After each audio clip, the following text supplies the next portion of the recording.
kemungkinan tidak bergabung lagi di putaran kedua.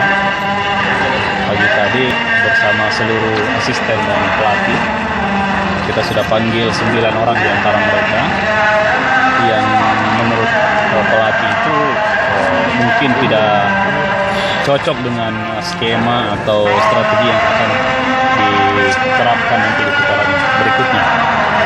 Ada 9 pemain yang kita lepas dan 3 pemain yang baru bergabung di putaran kedua ini, dan kita masih akan menambah pemain lagi. Ke-9 itu adalah